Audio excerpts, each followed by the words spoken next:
সবকিছুই কিন্তু অরিজিনাল অবস্থায় আছে, কোনো কিছু চেঞ্জ করা হয়নি। এটার ডোরগুলো কিন্তু পাওয়ার ডোর, সবগুলো টায়ারই কিন্তু নতুন। এটা সিএনজি করা আছে 100 লিটার। আসসালামু আলাইকুম ভিউয়ার্স, আশা করি সবাই অনেক ভালো আছেন। ওয়েলকাম করছি সবাইকে আমাদের আরও একটি ব্র্যান্ড নিউ ভিডিওতে। আজকে যে গাড়িটি নিয়ে আসছি সেটা সবচেয়ে বেশি চাহিদা সম্পন্ন টয়োটা নোয়া এক্স এমপিভি বা মাল্টিপারপাস ভেহিকাল। এটা হচ্ছে 2010-এর মডেল, 2015-তে রেজিস্ট্রেশন, পেপার সম্পূর্ণ আপডেট করা আছে, যে কোনো সময় নাম ট্রান্সফার করা যাবে। স্মার্ট কার্ড আছে। কালারটা দেখতেই পাচ্ছেন সিলভার কালার আউটসাইড, অ্যান্ড ভিতরটা হচ্ছে গ্রে কালার, ড্যাশবোর্ডটা ব্ল্যাক কালার। সব কিছুই কিন্তু অরিজিনাল অবস্থায় আছে, কোনো কিছু চেঞ্জ করা হয়নি। Headlamp, backlight original. দেন হচ্ছে আপনার গ্লাসগুলো যে আছে, সামনের গ্লাস, পিছনের গ্লাস বা সাইডের বা ডোর গ্লাস যেটাকে বলেন, সব কিছুই কিন্তু অরিজিনাল, কোনো কিছু চেঞ্জ করা হয়নি। এটার ডোরগুলো কিন্তু পাওয়ার ডোর, সিটগুলো হচ্ছে ব্ল্যাক কালার। এটা হচ্ছে ড্যাশবোর্ড ব্ল্যাক কালার। এটা হচ্ছে মিটার, এটা হচ্ছে অপটিক্যাল মিটার। 10 থেকে 12 মডেলের উপরে যেগুলো সেগুলোতে কিন্তু অপটিক্যাল মিটার থাকে। মাইলেজটা বলে দিচ্ছি, মাইলেজ হচ্ছে 1,37,253 কিলোমিটার।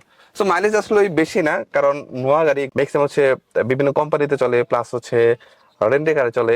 পার্সোনাল খুব কম ইউজ হয় এই টাইপের গাড়িগুলো, সো মাইলেজ কিন্তু খুব কমই আছে। এসিটা হচ্ছে টাচ প্যানেল এসি, অ্যান্ড এই যে অ্যান্ড্রয়েড প্লেয়ার যেটা আছে এটাও কিন্তু টাচ। ওভারঅল যে ফিচারগুলো আছে, লেটেস্ট যে মডেলগুলো থাকে সবগুলো ফিচারই কিন্তু আপনারা এখানে পেয়ে যাবেন। এই হচ্ছে ব্ল্যাক কালার ফ্রেমবুট, অ্যান্ড এখানে যে সুইচগুলো আছে এবং কালার কিন্তু বেশ ভালো আছে। আমি টায়ারটা দেখিয়ে দিচ্ছি, সবগুলো টায়ারই কিন্তু নতুন, রিসেন্টলি চেঞ্জ করা হয়েছে। সো আপনার নতুন করে আর এটা চেঞ্জ করা লাগবে না, আপনি অনেকদিন কিন্তু ইউজ করতে পারবেন। সো আপনি যদি এই গাড়িটা নেন, এটা কিন্তু আপনার জন্য একটা প্লাস পয়েন্ট। এই হচ্ছে ইঞ্জিন রুম, ইঞ্জিন কিন্তু বেশ ভালো অবস্থায় আছে।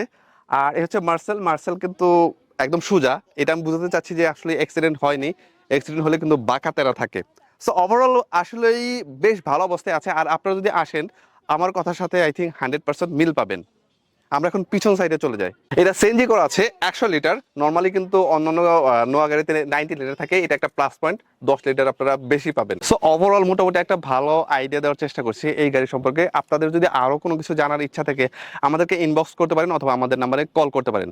এটার আস্কিং প্রাইসটা বলে দিচ্ছি, এটার আস্কিং প্রাইস হচ্ছে 19,50,000 টাকা অনলি। তবে আমরা কিছুটা নেগোশিয়েট করবো। আপনি যদি গাড়িটা নিতে চান আমাদের নাম্বারে কল করতে পারেন অথবা আমাদেরকে ইনবক্স করতে পারেন। দেখা হবে অন্য কোনো ভিডিওতে। সে পর্যন্ত সবাই অনেক ভালো থাকবেন। Thank you so much. আল্লাহ হাফেজ।